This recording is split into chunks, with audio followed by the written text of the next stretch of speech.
Here we go, guys. Where do I start?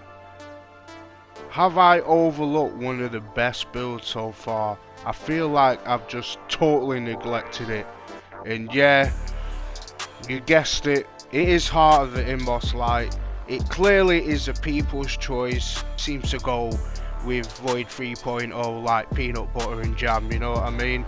Jelly for my American people. No, in England we call it jam, but let's not just get caught up in, you know, who's right or who's wrong.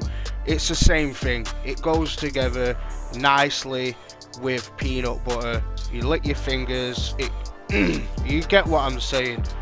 But I know a lot of people, they were making builds with a Heart of Inmost Light at the start, and they were making these reckless builds that were just phenomenal, but I wanted to put a cream slice twist on it. I wanted to give it that extra, you know, that extra power. I felt it was only right that I bring you the build when I perfected it. So yeah, we are going to be using the Heart of Inmost Light for this build. It just takes the Void subclass to a whole nother dimension. But what I really wanted to do is I wanted to show you certain weapons that blow your mind, and you know, where they blow up a build as well. So my Titan fans, let's blow some shit up, you know what I mean? And this weapon might be compact, but this season is where this exotic sweeps the whole Destiny nation and just becomes god tier. Fighting Lion, ladies and gentlemen. Just wait before you click off. Yeah, before you click that X button and don't listen to my voice for, you know, ever again. Just before you go, just hear me out. So this is a breach grenade launcher, right? That not only it benefited from the 40% damage buff, but also runs on primary ammo, people. And it's void, and it benefits from Font of Might, and can fire volatile grenades.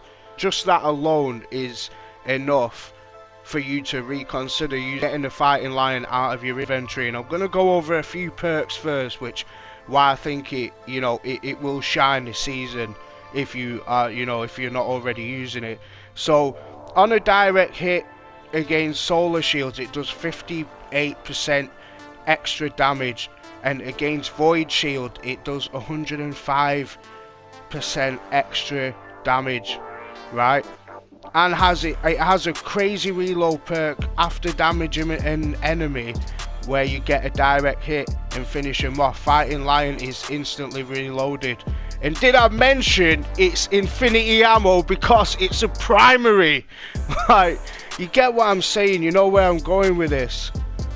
So from here we build around this exotic and we create a build that can complement this weapon.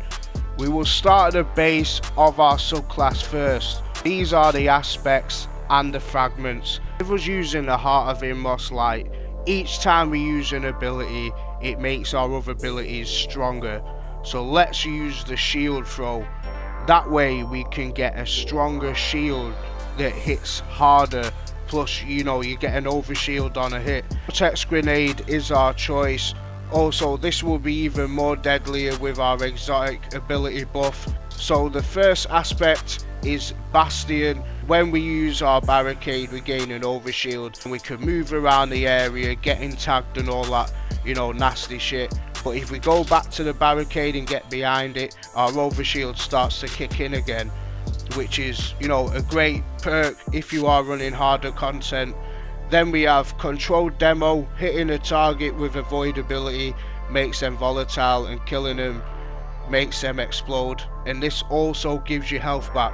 So there's our survivability right off the bat with our aspects. Now we can go full Titan mode.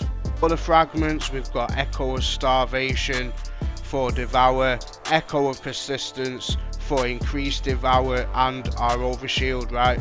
And Echo of Undermining for a 15% debuff with our grenade. If you're finding this build helpful, or you're just not liking it, just hit the like button and subscribe to the channel if you really hate it. Playing. Give it a like if you like it. If you don't, that's too bad. But yeah, that's a backbone of the build.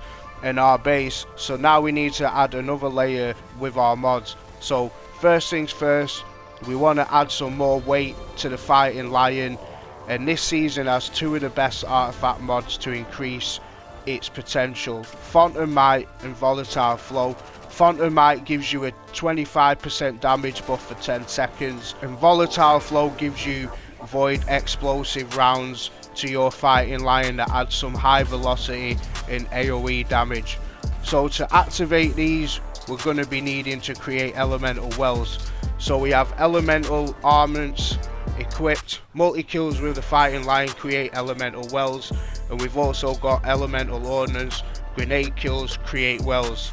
I went with ordnance because with devour and heart of inmost like working, you know, together, our grenade recharge rate is it's nutty as fuck, people. Honestly, with them two working alternatively together, you're pretty much never without your grenades or your melees, to be honest. And we're going to increase the length of Volatile Flow and Font of Might by using elemental time dilation. If you want more time with these buffs, you can swap out armaments to give you nearly 7 seconds extra. It's totally up to you. And to create orbs of power to proc devour, we are using harmonic siphon.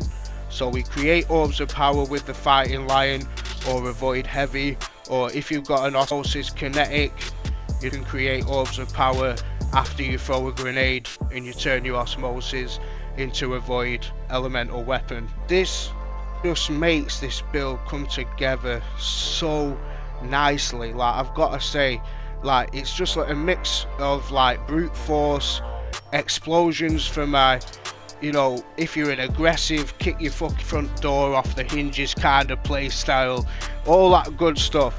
The lion just adds a totally different aspect to this playing style if you like your grenade launcher builds. There's a screenshot after this, so watch out for that. And remember, fighting lion demands your respect. I can't do it.